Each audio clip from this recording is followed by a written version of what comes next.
Hadirin jamaah sekalian dirahmati oleh Allah Subhanahu wa taala, kita tahu alhamdulillah bahwa sungguhnya kita diberikan oleh Allah kesempatan kembali untuk berada di bulan yang dimuliakan oleh Allah Subhanahu wa taala. Kita berada di bulan Zulhijjah, di antara bulan-bulan yang dimuliakan oleh Allah Subhanahu wa taala.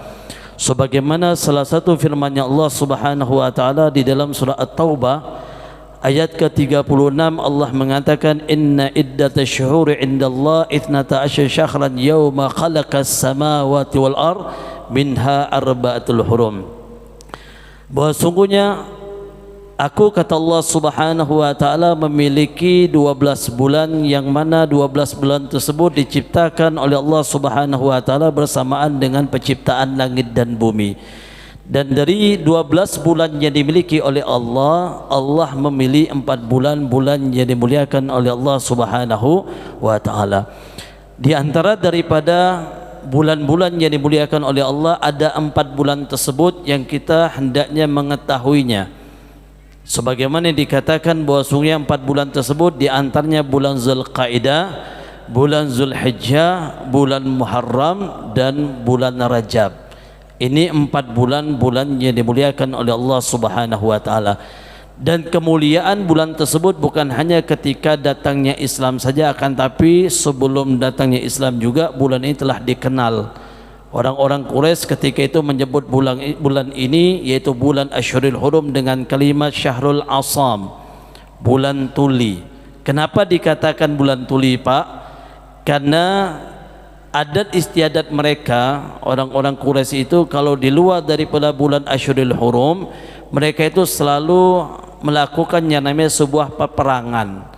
Maka ketika memasuki bulan Asyhurul Hurum, walaupun mereka belum mengenal Islam, tapi mereka tahu kemuliaan bulan tersebut, maka mereka melakukan yang namanya adanya gencatan senjata, memberhentikan peperangan dahulu sampai selesai bulan Asyhurul Hurum, baru kemudian mereka perang lagi. Nah, ini adat istiadatnya mereka. Tapi kita berbeda di dalam sudut pandang Islam menyikapi daripada adanya ketika memasuki bulan Asyhurul Hurum. Kita tidak sama sebagaimana mereka orang-orang Quraisy ketika itu. Kita menyambutnya dengan menghidupkan daripada amal-amal saleh dan merupakan daripada amal-amalan yang disunnahkan oleh Rasulullah sallallahu alaihi wasallam. Maka beruntung ketika kita diberikan kesempatan untuk bisa kembali memasuki daripada bulan Asyhurul Hurum, di antaranya bulan Zulhijjah ini. Kita tahu bulan Zulhijjah adalah salah satu bulan yang mana di situ ada perintah untuk pelaksanaan daripada ibadah haji. Dan saudara-saudara kita yang telah diberikan kesempatan untuk bisa melaksanakan ibadah haji di tahun ini, maka dia senantiasa mendapatkan kemuliaan baik daripada ibadah tersebut dilakukan di bulan Asyhurul Hurum, begitu juga tempat pelaksanaan ibadah tersebut adalah tempat yang baik di sisi Allah Subhanahu wa taala. Nah, kita yang di tahun ini belum mendapatkan giliran ataupun kesempatan untuk bisa melaksanakan ibadah haji di tahun ini, jangan kita kecil hati. Kita masih ada yang namanya kesempatan untuk menghidupkan bulan yang dimuliakan ini dengan rangkaian amal ibadah di sisi Allah Subhanahu wa taala. Walaupun posisi kita tidak berada di kota Mekah, akan tapi kita masih ada kesempatan untuk bisa menghidupkan amal soleh di bulan-bulan yang dimuliakan oleh Allah Subhanahu wa taala. Maka di sini kalau kita perhatikan yang diutamakan kembali berkaitan dengan adanya bulan Zulhijjah ini, yang kita harus perhatikan dari tanggal 1 Zulhijjah sampai tanggal 10 Zulhijjah. Maka para ulama kita menjelaskan tentang keutamaan daripada malam ke-10.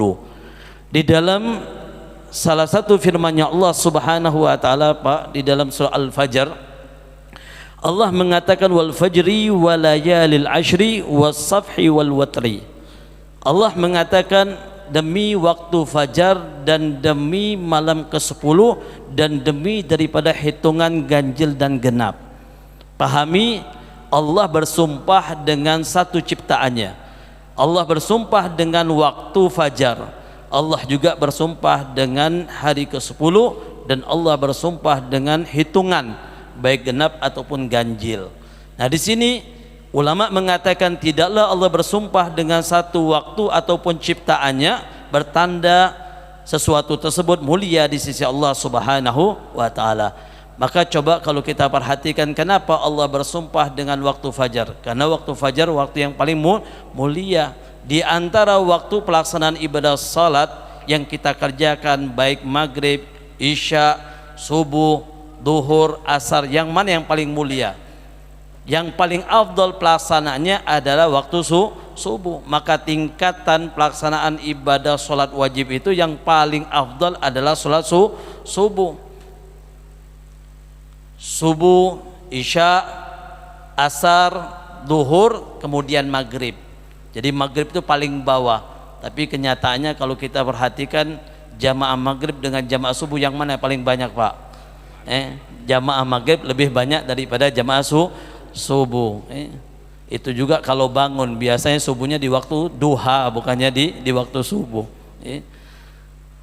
Padahal kalau kita perhatikan jumlahnya paling sedikit, rakaatnya paling sedikit di waktu subuh cuman 2, yang lainnya maghrib 3, isya 4, duhur 4, asar 4. Tapi orang lebih banyak milih yang lain dibanding daripada subuh. Kenapa? Bawaan ngantuk. Apalagi pengantin baru musim hujan, yang ada subuhnya 1 minggunya di waktu duha dikerjakan, bukan sholat subuhnya di waktu subuh. Nah di sini subhanallah kalau kita perhatikan, memang waktu subuh itu waktu yang paling berat untuk kita melaksanakan daripada ibadah sholat, karena masih bawaan ngantuk, waktu malam. Tapi tidaklah Allah memberikan satu perintah, walaupun itu bentuknya berat, Allah juga tidak akan sia-siakan daripada ganjaran yang Allah akan berikan kepada hamba tersebut. Maka ada satu istilah mengatakan al-ajr ala qadril masyaqah. Al-ajr ala qadril masyaqah. Jadi upah ataupun balasan itu sesuai dengan kadar usahanya kita. Kalau kadar usahanya kita itu berat, maka upahnya juga lebih besar. Kalau yang mana amalan tersebut misalnya usahanya itu tidak berat-berat ringan, maka upahnya juga tidak besar. Sesuai. Orang lembur, orang kalau kerja lembur, dia ada tambahan biaya atau tidak? Ada tambahan biayanya. Kenapa? Karena kerjanya lebih berat. Ada tambahan waktunya, dia menghabiskan waktunya, menghabiskan lagi daripada tambahan tenaganya. Begitu juga di waktu subuh, karena ini waktu yang paling berat untuk dilaksanakan daripada ibadahnya, maka Allah berikan pahala lebih besar dibanding daripada waktu-waktu yang lain. Maka disitulah Allah katakan dengan kalimat wal fajri. Nah kita melaksanakan sholat subuh yang biasanya kita kalau kita perhatikan di waktu-waktu yang lain tidak kita dapatkan kemuliaan waktu subuh itu. Man sholat subuh fil jamaah fa ka'annama gamal laila kullah. Orang sholat subuh secara berjamaah sama sebagaimana dia menghidupkan satu malam penuh ibadah di sisi Allah Subhanahu wa taala. Tidurnya kita, Pak, terhitung ibadah kalau kita melaksanakan daripada sholat subuh berjamaah. Ini tidak kita dapatkan di waktu duhur, tidak kita dapatkan di waktu asar, tidak kita dapatkan di waktu maghrib. Yang mungkin kita jarang tahajud, seringan takajudnya, setidaknya jangan kita melupakan daripada sholat subuh. Ini tahajud jarang, apalagi subuhnya. Kadang sudah tahajudnya ditinggalkan, subuhnya juga ditinggalkan, mau masuk surga tanpa hisab lagi. Orang kalau ingin yang namanya mendapatkan kenikmatan, butuh yang namanya sebuah usaha. Usaha inilah yang akan membantu kita untuk mendapatkan sebuah kenikmatan. Maka usahakan kita untuk bisa bangun di waktu subuh. Maka nanti terhitung satu malam kita penuh ibadah di sisi Allah Subhanahu wa taala. Apalagi di musim haji ini, kalau kita perhatikan harapan-harapan untuk bisa melaksanakan ibadah haji ini bukannya suatu hal yang gampang, Pak. Suatu hal yang gampang kalau kita perhatikan, belum lagi daripada waktunya, belum lagi daripada biayanya. Kita melaksanakan ibadah haji di tahun ini yang reguler nunggunya bertahun-tahun. Mau haji plus uangnya juga besar. Nah coba kalau kita perhatikan satu riwayat hadis Nabi Muhammad yang diriwayatkan oleh Anas bin Malik, Nabi Muhammad mengatakan man shala al-ghadan fil jama'ati thumma qa'ada yadhkuru Allah ta'ala hatta tatlu'u syams thumma shalla rak'atain kanat lahu kal ajr hajjat wal umrata tamatan.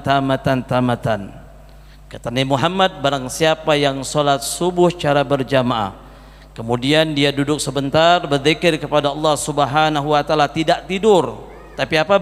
Berzikir, bukan juga banyakan ngobrol ataupun misalnya jogging.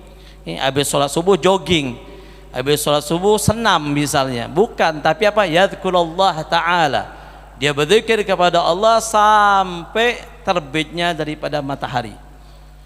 Setelah itu dia laksanakan sholat 2 rakaat yang dinamakan dengan sholat isyraq, maka dia telah mendapatkan pahala seperti orang yang melaksanakan ibadah haji dan umrah sempurna.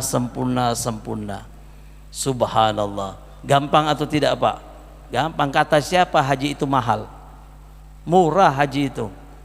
Kata siapa lama haji itu? Enggak, gampang. Hajinya murah, tidak lama-lama. Paling 45 menit kita habis subuh duduk berzikir kepada Allah, baca Quran sampai terbitnya matahari, sudah mendapatkan pahala ibadah haji dan umroh tanpa ada biaya sama sekali Pak. Nunggunya enggak lama-lama. Masih lamaan kalau kita berpikir main catur kepikirnya lama banget, mau jalanin kuda ini setengah jam lebih mikirnya.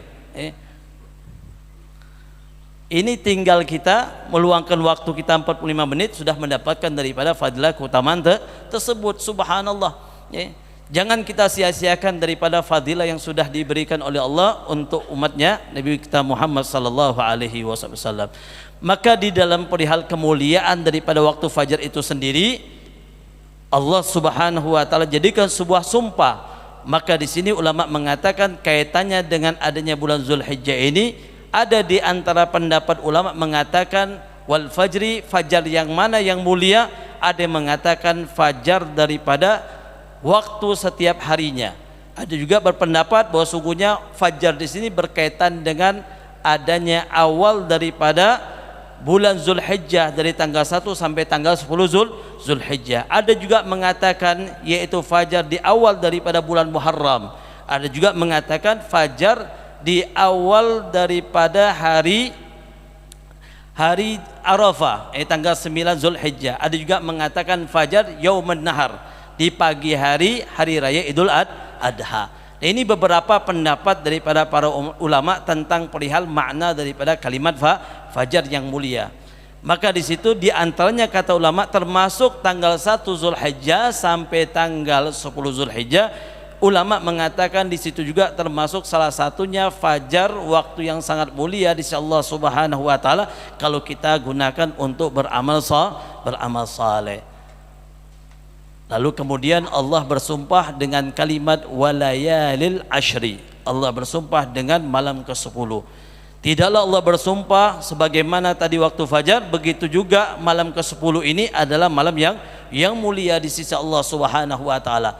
Dari tanggal 1 sampai tanggal 10 Zulhijjah, sebagaimana para ulama mengatakan itu di antaranya sumpahnya Allah berkaitan dengan malam ke-10. Memang ada pendapat yang lain mengatakan yaitu dari tanggal 1 Muharram sampai tanggal 10 Muharram. Ada juga berpendapat dari tanggal 21 Ramadan sampai tanggal 30 Ramadan. Jadi ada 3 pendapat berkaitan dengan walayalil ashri, malam ke-10 ini. Pendapat pertama mengatakan tanggal 1 Zulhijjah sampai tanggal 10 Zulhijjah. Ada yang mengatakan tanggal 1 Muharram sampai tanggal 10 Muharram. Ada juga berpendapat dari tanggal 21 Ramadan sampai tanggal 30 Ramadan, akhir daripada 10 akhir daripada Ramadan. Adapun daripada 3 pendapat ini, Al-Imam Suyuti lebih memilih pendapat yaitu dari tanggal 1 Zulhijjah sampai tanggal 10 Zulhijjah. Ini pendapat daripada Al-Imam Suyuti. Maka di sini kalau kita perhatikan adanya kemuliaan daripada tanggal 1 Zulhijjah sampai tanggal 10 Zulhijjah, walaupun kita sudah melaluinya sekarang, kalau nggak salah kurang lebih sudah malam ke-6 kurang lebih ke-6 atau ke-5 ini Di sini kata para ulama bahwa sungguhnya adanya di bulan Zulhijjah ini salah satu hadis Nabi Muhammad yang diriwayatkan oleh Abdullah bin Abbas, bahwa sungguh Nabi bersabda, ma min ayyamin amalan salih fiha habbu ila Allah taala min hadhil ayyam. Tidaklah seseorang yang beramal saleh di hari-hari ini, yaitu di bulan Zulhijjah ini, maka ketahuilah lebih dicintai oleh Allah Subhanahu wa taala, melebihi daripada amalan-amalan yang lain yang kita kerjakan di luar daripada bulan Zulhijjah. Kemudian ada satu sahabat mengatakan, apakah jihad juga tidak bisa mengalahkan daripada kemuliaan hari tersebut? Maka kemudian Nabi Muhammad mengatakan, wala jihad, walaupun jihad tidak bisa menandingi daripada kemuliaan hari tersebut ketika kita beramal di bulan Zulhijjah ini. Kecuali kata Nabi Muhammad, orang tersebut dia keluar jihad fisabilillah, mengorbankan jiwanya dan hartanya tanpa kembali lagi, bertanda dia gugur di medan perang, baru bisa menandingi kemuliaan daripada hari-hari yang kita beramal di bulan Zulhijjah ini. Maka sebagaimana kalau kita perhatikan kemuliaan amal-amal soleh yang kita kerjakan di bulan Zulhijjah ini, ada lipatan gandanya di sisi Allah Subhanahu wa taala pahalanya, berbeda dengan hari-hari yang lain, Pak. Ada satu riwayat, ada seorang pemuda hari-harinya dia di luar bulan Zulhijjah biasa-biasa saja. Maka di sini dikatakan beliau ini seorang sahibus sima. Siapa sahibus sima ini? Seorang penyair ataupun penyanyi. Tapi beliau kalau sudah memasuki bulan Zulhijjah, beliau ini laki tersebut, pemuda tersebut selalu mempersiapkan dirinya untuk melaksanakan amal soleh. Salah satunya dilaksanakan daripada ibadah puasa di bulan Zulhijjah ini. Dia laksanakan ibadah puasa, Pak. Dia khususkan di bulan Zulhijjah ini untuk melaksanakan daripada ibadah puasa. Akhirnya sampailah daripada kabar ini ke telinga Rasulullah sallallahu alaihi wasallam. Kemudian Nabi Muhammad memanggil pemuda tersebut dan mengatakan, wahai pemuda, apa yang mendorong dirimu ini untuk melakukan amal soleh di bulan ini? Apa yang mendorong dirimu ini untuk melaksanakan ibadah puasa di bulan Zulhijjah ini? Lalu kemudian beliau mengatakan, wahai Rasulullah, sesungguhnya engkau tahu bulan ini bulan yang mana Allah Subhanahu wa ta'ala perintahkan untuk hambanya mensyiarkan daripada syiar-syiarnya Allah melalui daripada ibadah haji. Dan aku yang tidak melaksanakan ibadah haji di tahun ini, aku berharap dengan aku melaksanakan amal saleh di bulan ini, asa ayyusharikuni fi du'aihim, mudah-mudahan aku disertai daripada doa-doanya mereka. Kita berharap mudah-mudahan kita semua mendapatkan bagian daripada pengampunan ataupun doa-doa yang dihajatkan oleh saudara-saudara kita yang melaksanakan daripada ibadah haji. Walaupun kita tidak melaksanakan ibadah haji di tahun ini, mudah-mudahan kita disamakan mendapatkan bagian daripada rahmatnya Allah Subhanahu wa ta'ala yang kita beramal soleh di bulan ini.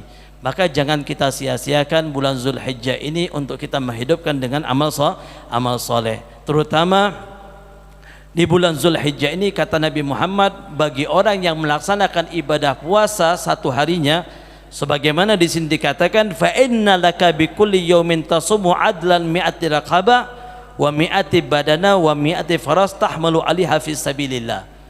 Orang yang puasa di bulan Zulhijjah ini satu harinya, kata Nabi Muhammad, sama sebagaimana dia telah membebaskan daripada 100 budak, sama sebagaimana dia telah mengorbankan 100 onta, dan sama sebagaimana dia menyumbangkan 100 kuda di jalan Allah Subhanahu wa ta'ala satu harinya di bulan Zulhijjah ini. Ini masih tersisa beberapa hari lagi. InsyaAllah mudah-mudahan kalau kita ada kesempatan umur dan kesehatan bisa kita laksanakan daripada ibadah puasanya kita. Lalu kemudian kata Nabi Muhammad, ketika telah sampai kepada kalian hari Tarwiyah. Kapan itu hari Tarwiyah? Yaitu tanggal 8 Zulhijjah. Maka di situ Allah akan lipat gandakan lagi pahala ibadahnya kalian. Ketika kalian puasa di hari tersebut, maka sama kata Nabi Muhammad, engkau telah membebaskan 1000 budak, bukan 100 lagi, tapi 1000 ketika telah sampai di tanggal 8 Zulhijjah hari Tarwiyah. Dan kalian sama sebagaimana telah mengorbankan daripada 1000 badana, dan kalian telah menyumbangkan daripada 1000 kuda di jalan Allah Subhanahu wa ta'ala.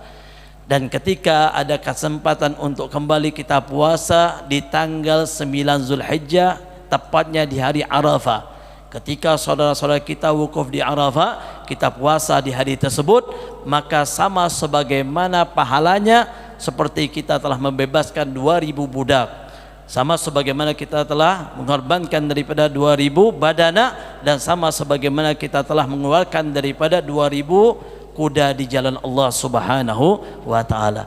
Ini kemuliaan di hari Arafah.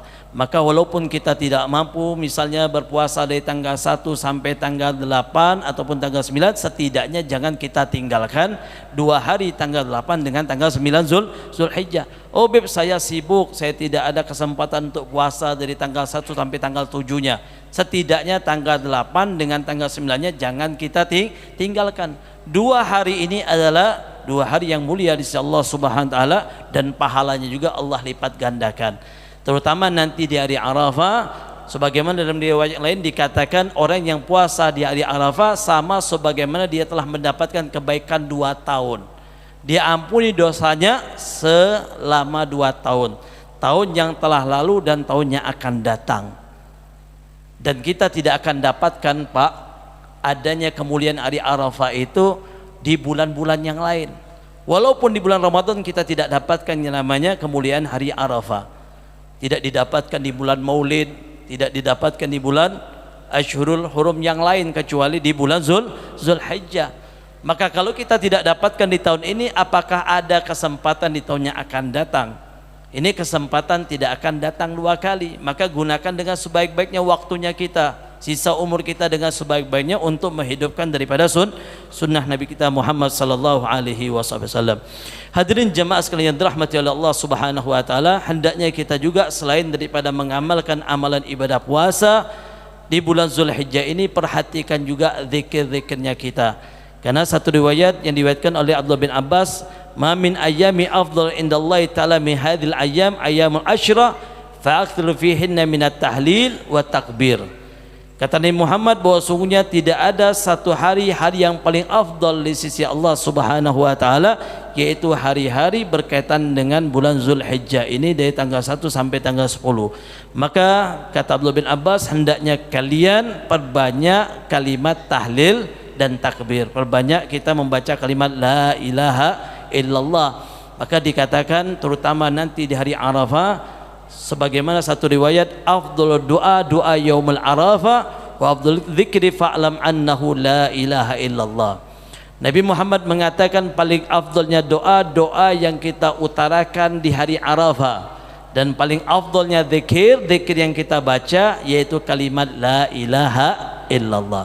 Jadi nanti di hari Arafah, tepatnya tanggal 9 Zulhijjah, perbanyak kita berzikir, baca la ilaha illallah. Ada satu riwayat yang diriwayatkan oleh Al-Imam Tabrani di dalam kitab Mu'jamul Kabir.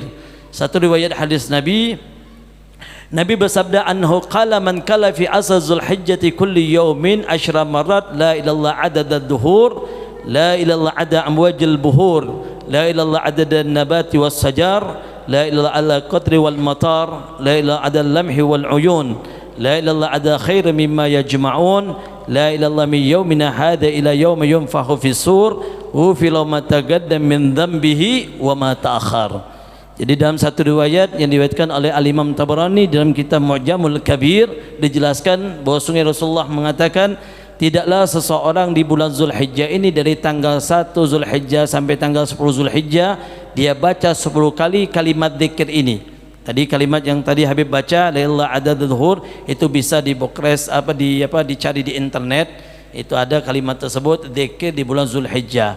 Ini sebenarnya Habib punya, sudah tinggal difotokopi saja. Sekarang sudah banyak nyebar-nyebar di internet semua. Ini bisa diamalkan dari tanggal 1 sampai tanggal 10 Zulhijjah. Maka insyaallah mudah-mudahan bagi orang yang mengamalkan daripada amalan zikir ini, dosa-dosa yang telah lalu diampuni oleh Allah Subhanahu wa taala. Nah, ini perlu untuk kita amalkan setiap hari di bulan Zulhijjah ini.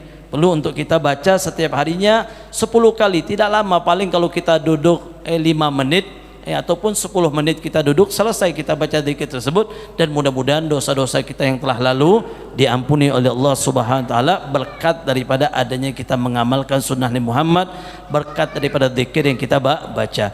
Kenapa kita di bulan Zulhijjah ini, terutama nanti di hari Arafah itu, kita diperintahkan untuk memperbanyak zikir, memperbanyak doa dan melaksanakan ibadah puasa di hari tersebut.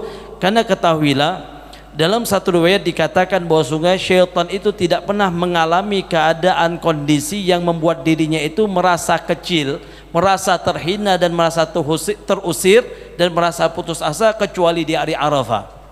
Kecuali di hari Arafah belum pernah dia dapatkan kondisi keadaan tersebut yang dialami oleh syaitan ketika itu, merasa kecil hati, merasa terusir, merasa ibaratnya kita terhina dan merasa sangat marah sekali kecuali di hari Arafah.